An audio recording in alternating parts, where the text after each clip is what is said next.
चलो, आज एक ऐसे गांव का रहस्य हम देखने वाले हैं जो बहुत ही ज़्यादा विकसित था, मगर अचानक एक रात में सब कुछ खत्म हो गया। आखिर उस गांव में क्या था, वही जानने के लिए हमें पूरी स्टोरी सुननी पड़ेगी। कहानी को स्टार्ट करती हूँ। इस कहानी के 3 किरदार हैं, 2 लड़कियाँ और एक लड़का जूबी। ये लोग रशिया से यूक्रेन घूमने आए हैं और जूबी अपने भाई रॉबी से मिलने जाता है। तब वो दोनों भाई बहुत अच्छे से बातें करते हैं। एक दिन भाई के साथ रहकर दूसरे दिन ये लोग यूक्रेन घूमने का सोचते हैं। यहाँ जूबी रॉबी से कहता है रिनी से वो बहुत प्यार करता है। रिनी को वो प्रपोज करने वाला है, मगर प्रपोज के लिए कुछ अलग तरीका उसे अपनाना था। तब जूबी कहता है भाई, मैं रिनी को कुछ अलग स्टाइल में प्रपोज करूँगा। अब ये चारों एक जगह आते हैं। चारों जब मिलकर डिस्कस करते हैं कि कौन से स्पॉट पर घूमने जाए, तब बातों बातों में रॉबी एक टाउन की बात करता है कि यहाँ एक ऐसा भी टाउन है जो 45 साल पहले बहुत ज़्यादा डेवलप और इंडिपेंडेंट था, मगर वहाँ कुछ न्यूक्लिक एसिड का प्रयोग होता था। एक रात में वहाँ स्फोट हुआ और सब कुछ खत्म हो गया। दूसरे दिन वहाँ के जो नेटिव लोग थे उनकी लाशें तक नहीं मिली। आखिर वहाँ क्या हुआ होगा ये किसी को पता नहीं, और जिन्हें पता है वो उस इंसिडेंस के बारे में बात नहीं करना चाहते। तभी रॉबी की बातें सुन रीनी वहां पर जाने का इंटरेस्ट दिखाने लगती है और जूबी भी सोचता है वहीं जाकर रीनी को प्रपोज करूं। ये चारों वहां जाने का सोचते हैं। अब वो लोग एक गाइड से मिलते हैं जिसका नाम है टॉम। ये टॉम पहले तो उस टाउन में जाने से हिचकिचाता है, पर बाद में और एक अफ्रीकन कपल इनके साथ जुड़ जाता है। अब ये 6 लोगों को लेकर टॉम उस टाउन में जाने का सोचता है। वैसे भी टॉम का तो काम ही था लोगों को गाइड करना और पूरा शहर दिखाना। टॉम भी उस टाउन को लेकर काफ़ी इम्प्रेस था। उसे भी लगता था कि एक दिन वहां जाकर घूमकर आ जाऊं। अब ये 7 लोग यूक्रेन की उस रहस्यमय टाउन में जाने को निकलते हैं।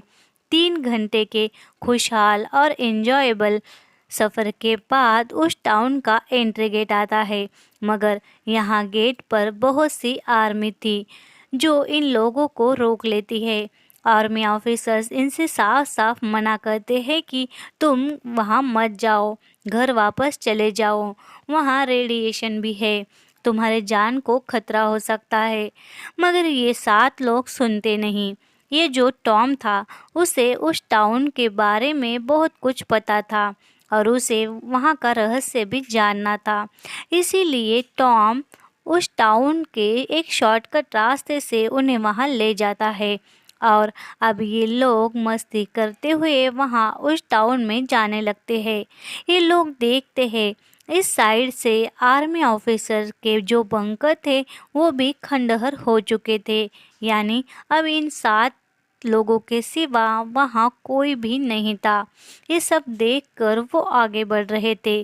किसी को लगता है अगर सच में अंदर रेडिएशन रहा तो क्या होगा। वो बाकियों से पूछता है। तब टॉम कहता है रेडिएशन अभी तो नहीं है, मगर बहुत सालों पहले हुआ करता था, और वैसे भी अंदर कोई नहीं है तो हमें क्या नुकसान होगा। सब लोग हंसने लगते हैं। इनको हर बार प्रकृति संकेत दे रही थी कि आगे मत जाओ, पर ये लोग रुकते नहीं। यहाँ सिग्नल भी नहीं था, फोन सबके बंद थे। अब ये लोग कुछ देर एक झील के पास रुकने का सोचते हैं। मस्ती करते हुए ये झील पर उतरते हैं। यहाँ इस झील में भी अजीब सी हलचल थी। पता नहीं ये क्या था। किसी को भी इस बात पर कोई भी शंका नहीं आती। तभी किनारे पर एक मछली पड़ी इन्हें दिखती है। ये मछली कोई आम मछली नहीं दिखती। उसे देखकर लग रहा था कोई छोटा सा मॉन्स्टर है। इनमें से जो अफ्रीकन कपल था, वो लड़का मछली को हाथ लगाता है कि किनारे पर घास पर तो मछली मरी पड़ी होगी, मगर उसके हाथ लगाने पर ही मछली कूदकर पानी में गिर जाती है। ये देख सब लोग शॉक हो जाते हैं। इन्हें समझ नहीं आता कि ये कैसी मछली थी, पानी के बाहर भी जिंदा कैसे रह पाई। और यहीं कुछ लोगों को लगता है शायद किसी और प्रकार का जीव होगा जो पानी के अंदर और बाहर भी सांस लेता होगा। मगर यहाँ रीनी की सहेली रीनी से कहती है, इतने दूर इन मछलियों को फीड कौन देने आता होगा? क्या खाकर जिंदा रहती होगी वो? क्या इस झील में और भी मछलियाँ होगी? रीनी इस बात पर कुछ भी जवाब नहीं देती। अब ये लोग वहाँ से और अंदर टाउन में जाने को निकलते हैं। सच में क्या था अंदर उस टाउन में? क्या तुम कभी ऐसी जगह पर जाना पसंद करोगे? नहीं, मैं तो कभी भी ऐसे प्लेस पर ना जाऊं, भले ही कोई करोड़ों का बख्शीश ही क्यों ना दे दे। तो अब ये 7 लोग एक जगह रुकते हैं। वहाँ बहुत बड़े बड़े झूले दिखते हैं। शायद यहाँ 45 साल पहले पार्क हुआ करता था। यहाँ के लोग भी काफ़ी शौकीन थे। ये लोग जो टाउन के बीचों बीच इतने बड़े बड़े झूले थे। युगांडा को यहाँ रेडिएशन का डर लगता है। तब टॉम कहता है, मेरे पास रेडिएशन डिवाइस है। वो डिवाइस ओपन करता है तो वहाँ रेडिएशन नहीं दिखाई देता। टॉम कहता है, यहाँ सालों पहले होता होगा रेडिएशन, पर अब नहीं। तुम सब बस एंजॉय करो। ये सब यहाँ फ़ोटो क्लिक करने लगते हैं और अब टॉम यहाँ एक खंडहर अपार्टमेंट में इन्हें ले आता है। उस अपार्टमेंट के सीढ़ियों पर बहुत ही अजीब जानवर मरा पड़ा था, पर वो क्या था ये समझ नहीं आता। टॉम अपार्टमेंट के सबसे ऊपर वाले फ्लोर पर इन्हें ले जाता है और इन्हें वो स्पॉट दिखाता है जहाँ बहुत बड़ा ब्लास्ट हुआ था और उसी ब्लास्ट की वजह से ये टाउन बर्बाद हो गया था। टॉम कहता है, यहीं पर एक्सपेरिमेंट के दौरान ब्लास्ट हो गया और ये इतना प्यारा टाउन बर्बाद हो गया। यहाँ तक कि नेटिव लोगों की लाशें तक यहाँ नहीं मिली। क्या हुआ था यहाँ किसी को पता नहीं। शायद कुछ सालों बाद यहाँ फिर से लोग रहने लग जाए। तभी टॉम को एहसास होता है कि कोई इनकी ओर आ रहा है। ये लोग सब डर कर चौकन्ने हो जाते हैं और एक बहुत ही बड़ा भालू भाग रहा था। वो इन लोगों को कुछ हार्म नहीं करता। वो खुद बहुत ज़्यादा डरा हुआ था। ये लोग इस इंसिडेंस के बाद थोड़े डर ही जाते हैं, मगर वो भालू किससे डर रहा था ये तो पता नहीं। अब ये घर वापस जाने के लिए अपने गाड़ी में आकर बैठते हैं तो गाड़ी स्टार्ट ही नहीं होती। टॉम देखता है तो गाड़ी के वायर्स कतरे हुए थे। टॉम कहता है, इतनी बंद पैक गाड़ी में ये चूहे कहाँ से आए होंगे? उन्होंने वायर्स कैसे काट दी होगी? सब परेशान हो जाते हैं। किसी को मदद मांगने के लिए यहाँ फ़ोन नेटवर्क भी नहीं था। सब लोग डर जाते हैं। आते हुए जितने एक्साइटेड थे, अब जाते हुए उतने ही डरे हुए थे। टॉम कहता है, हमें कुछ दूरी तक पैदल ही जाना होगा। थोड़ी दूरी पर ही वह चेक पोस्ट है जहाँ आर्मी वालों ने इन्हें रुकाया था। अब वहाँ तक पैदल जाना होगा, वरना गाड़ी में ही हम सुबह का इंतज़ार करते हैं। ये लोग गाड़ी में रुककर आराम करने का सोचते हैं। तभी इन्हें किसी छोटे बच्चे के रोने की आवाज़ आती है। टॉम जूबी के साथ बाहर जाकर देखना चाहता है। टॉम और आगे था, जूबी उनके पीछे पीछे था। मोबाइल की टॉर्च में ये दोनों चल रहे थे। तभी गाड़ी में बैठे चारों उनके आने का इंतज़ार करते हैं। थोड़ी देर में गाड़ी के पास जूबी आता है, जो बहुत घायल हो चुका था। उसकी पैर की हड्डी किसी ने उखाड़ दी थी। क्या था वो किसी को भी पता नहीं। सब लोग बहुत ज़्यादा डर गए थे। जो भी बताता है, यहाँ कुछ तो है जो बहुत भयानक है। जो भी है वह टॉम को ले गया है। टॉम को कोई घसीट रहा था। मैं यहाँ भागकर आ गया। मेरा भी पैर उसने पकड़ लिया था। जूबी की हालत देख चारों तो डर जाते हैं। ये लोग यही गाड़ी लॉक कर कर बैठने का फैसला करते हैं। जूबी दर्द से कर रहा था। उसकी तकलीफ देख बाकी चारों भी परेशान हो रहे थे। तभी बहुत सारे कुत्ते इनकी गाड़ी पर हमला करते हैं। ये देख इन्हें लगता है शायद कुत्तों का झुंड ही था जो इन दोनों पर हमला कर चुका था। मगर युगांडा को लगता है इतने बुरी तरह से पैर की हड्डी कुत्ते नहीं खींच सकते। कुत्ते तो किसी इंसान को घसीट भी नहीं सकते। डर के साए में इनकी रात ऐसे ही बीत जाती है। सुबह ये लोग टॉम को ढूंढने का सोचते हैं क्योंकि वह यहाँ का गाइड था। उसे यहाँ के रास्ते पता थे। ये पांचों बस उसका ही इंतज़ार करते हैं। अब सुबह हो जाती है और तीन लोग टॉम को ढूंढने निकल पड़ते हैं। इन तीनों में दो लड़के और एक लड़की थी। गाड़ी में जूबी, रीनी ये सब तीन लोग बाकी थे। जूबी को रीनी संभालती है। तीनों एक कैफेटेरिया में आ जाते हैं जो काफ़ी खंडहर था और वहाँ अंधेरा भी बहुत था। थोड़ी अंदर जाने पर इन्हें टॉम की लाश मिलती है जो काफ़ी खराब स्थिति में थी। सिर्फ कपड़े और जूतों से समझ रहा था कि वो टॉम है। टॉम की शरीर की सारी आंतें और अंदरूनी ऑर्गन्स निकाल दिए गए थे। सिर्फ हड्डियों का ढांचा दिख रहा था। ये सब देख ये तीनों डर के मारे कांपने लगते हैं। इन्हें समझ नहीं आता कि यहाँ कुछ तो है, मगर वो क्या है। इनके समझ से बहुत ही भयानक जीव इनके पीछे लगा था। शायद इसीलिए यहाँ आने में रोक लगा दी गई। ये इन्हें अब समझता है। ये लोग सब देखकर हैरान हो रहे थे। तभी दरवाजे पर किसी चीज का साया दिखता है। दो लड़के यहाँ से भागने में कामयाब होते हैं, पर बेचारी लड़की यहाँ फंस जाती है जो इस चीज को छुपकर देख रही थी। वो अजीब तरह का जानवर था जो टॉम की बची हुई लाश को खा रहा था। ये देख वो डर रही थी। तभी बाहर से वो लड़के उसे बाहर आने का इशारा करते हैं और ये तीनों जैसे तैसे वहां से भागते हैं। गाड़ी के पास जाकर उन तीनों से यहाँ की हकीकत बयां करते हैं। 6 लोग काफी डरे हुए थे। एक लड़का कहता है, यहाँ रहना यानी मौत।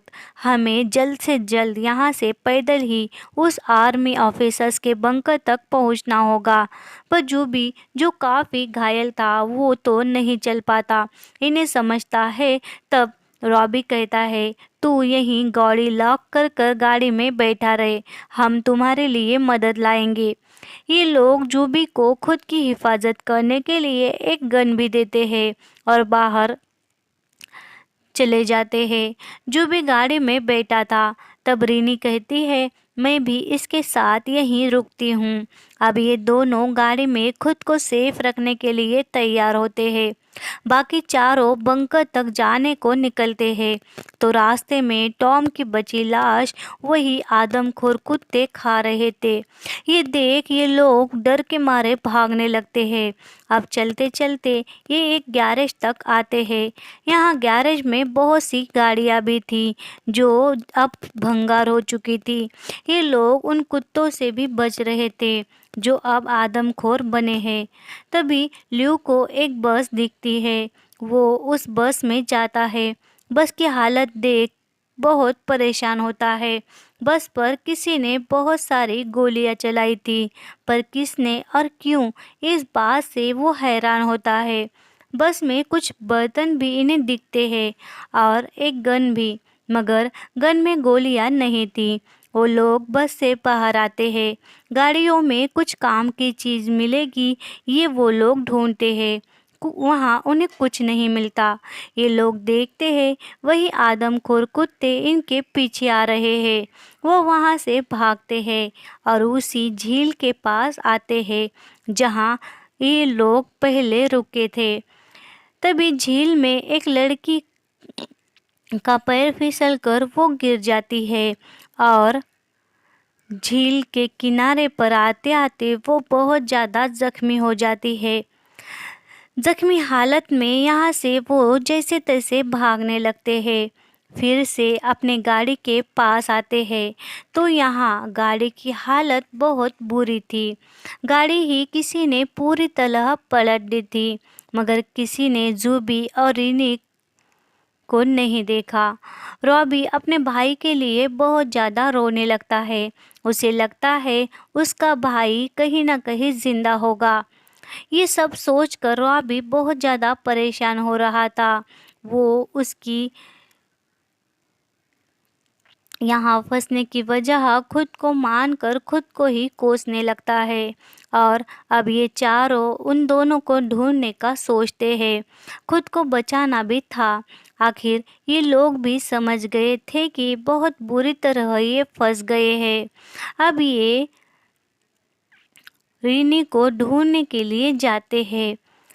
यहाँ इन्हें रीनी का कैमरा भी मिलता है जो गाड़ी पलटी होने के बाद वहीं पड़ा हुआ था। उनका लास्ट वीडियो ये लोग देखते हैं। उसमें जूबी और रीनी कैमरा में वीडियो शूट कर रहे थे। तभी उन पर किसी चीज़ ने हमला कर दिया और उस वीडियो में बस रीनी की चीखें ही सुनाई दे रही थी। अब ये चारों एक बिल्डिंग में जाते हैं। वहाँ उन्हें रीनी की आवाज़ आती है। रीनी हेल्प के लिए पुकार रही थी। ये सब उसके पास जाने ही वाले थे, तभी दूसरी ओर एक छोटी लड़की रोते हुए इन्हें दिखती है जो खुद बहुत घायल थी। ये नज़ारा देख चारों भी परेशान होते हैं। ये लोग उस छोटी लड़की की ओर जा रहे थे, तभी पीछे से कोई रीनी को उठाकर ले जाता है। ये लोग उसे बचाने के लिए भागते हैं। ये देखते हैं इनके पीछे जो है वो ना इंसान है ना जानवर, कुछ और ही चीज़ थी जिससे ये काफ़ी डरे हुए थे। ये चारों अब बिल्डिंग के नीचे नीचे जाने लगते हैं। यहाँ उन आदमखोरों की संख्या कुछ ज़्यादा ही थी। ये लोग ज़्यादा ही फंस रहे थे। ये चारों बहुत ही डरे सहे में और घबराए हुए थे। यहाँ अंधेरे जगह में ये अपने दो दोस्तों को ढूंढ रहे थे। भागते भागते वो रिएक्टर के पास पास जाते हैं जहाँ कोई दिन में भी ना जाए। ऐसी जगह पर ये मोबाइल की टॉर्च में भाग रहे थे। ये सारा नज़ारा देख मुझे भी काफ़ी डर लग रहा था। तो आपको भी ये मूवी ज़रूर देखने का दिल कर रहा होगा। आप भी ज़रूर ये मूवी देखना। तो एक्सप्लेनेशन सुनकर आपको भी अच्छा लगा होगा। अब हम देखते हैं कहानी, जहाँ जूबी और रीनी को ढूंढने के लिए ये चारों भाग रहे थे, चीख रहे थे। कदम कदम पर इन्हें खौफनाक चीज़ों का सामना करना पड़ रहा था। अब ये उसी रिएक्टर के पास आने लगते हैं जहाँ से स्फोट होकर ये टाउन बर्बाद हो गया था। ये लोग अंधेरे में भाग रहे थे, तभी पीछे से आदमखोर आ जाता है और इन तीन लोग जो सेफ जगह पहुंचते हैं, मगर इनमें से एक जो माइकल था वही बाहर फंस जाता है। ये तीनों खुद को बचाने के लिए अपने दिल पर पत्थर रखकर माइकल को बाहर ही छोड़ देते हैं और खुद को सेव कर लेते हैं, मगर इन्हें बहुत ज़्यादा पछतावा होता है। तीनों अब बेसमेंट के पतली सी गली से उसी रिएक्टर के पास जा रहे थे। तभी एक लड़की वहां बेहोश होकर गिर जाती है और यहाँ ये लोग आसपास देखते हैं तो कुछ रिसर्च की चीज़ें थी। इन्हें लगता है शायद यहाँ इंसानों पर रिसर्च हो रही थी। शायद इसी वजह से ये आदमखोर इंसान यहाँ तैयार हो गए और अब नतालिया जो गिर रही थी वो बेहोश हो जाती है और दो लोग बचे थे, रॉबी और एलिना। दोनों को बहुत सारे क्रिएचर्स दिखते हैं जहाँ ये लोग बचकर भागते हैं और तभी नतालिया को भी होश आता है। तब वो उन दोनों के पीछे भागने लगती है, मगर जब तक वो ऊपर भाग सके तब तक वो क्रिएचर्स उसे अपनी ओर खींच लेते हैं। यानी आप सिर्फ 2 ही लोग बचे थे। ये लोग वहाँ आते हैं जहाँ स्पॉट हुआ था, यानी ये वही ब्लास्ट की जगह थी। अचानक से इनके शरीर में आग लगने लगती है। यहाँ रेडिएशन काफ़ी ज़्यादा थी। इनके शरीर पूरी तरह जल रहा था। तभी सामने आर्मी वाले आ जाते हैं और जो रॉबी था उस पर गोलियां चलाकर उसे मार देते हैं। अब बची सिर्फ एलिना, जो एलिना को भी लगता है ये लोग उसे मार देंगे, मगर एलिना को वो लोग साथ में ले जाते हैं। एलिना को लगता है वो बच गई, मगर यहाँ अब डॉक्टर और आर्मी का अलग ही चेहरा हम देख पाएंगे। ये लोग उसे इलाज के लिए नहीं ले जाते, बल्कि एलिना से पूछते हैं कि तुम्हारे साथ क्या हुआ। एलिना बताती है, हम 7 लोग थे, मेरे सारे दोस्त मारे गए और मैं यहाँ आ गई। ये बातें सुन एक डॉक्टर दूसरे डॉक्टर से पूछता है कि ये लड़की एग्जैक्ट कहाँ मिली। तब वो डॉक्टर कहता है, आर्मी वालों को ये ब्लास्ट वाली जगह पर मिली थी। रेडिएशन की वजह से इसका शरीर भी जल रहा है। तभी डॉक्टर उसे इलाज का कहकर एक बेसमेंट में डाल देते हैं, जहां पर पहले से ही बहुत सारे क्रिएचर्स थे जो एलिना को अंदर खींच लेते हैं और कहानी यहीं ख़त्म होती है। तो आपको ये मूवी कैसी लगी ज़रूर बताना। ये कहानी ऐसे 7 लोगों की थी जो एक सील जगह घूमने गए जहाँ पर सरकार ने बंदी लगाई गई थी।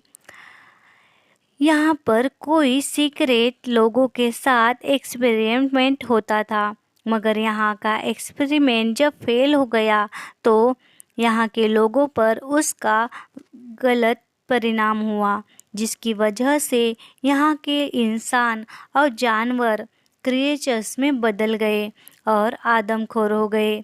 उसी वजह से पूरा गांव उजड़ गया और लोगों की लाशें तक नहीं मिली, क्योंकि वो सारी क्रिएचर्स में बदल गई थी। क्रिएचर्स अंधेरे में रहते हैं, इसीलिए वो लोग बंकर या बेसमेंट में छुपे रहते थे। और लास्ट में हमने देखा कि एलिना को आर्मी और डॉक्टर ने ही मार दिया, क्योंकि यहाँ का नज़ारा वो लोग देख चुके थे। वो जान चुके थे कि एक्सपेरिमेंट की वजह से ये टाउन बर्बाद हो गया। इसीलिए डॉक्टर्स ने एलिना और रॉबी को खुद ही मार दिया और बाकी 5 लोगों को तो उन आदमखोर जानवर और आदमखोर इंसानों ने मार दिया था।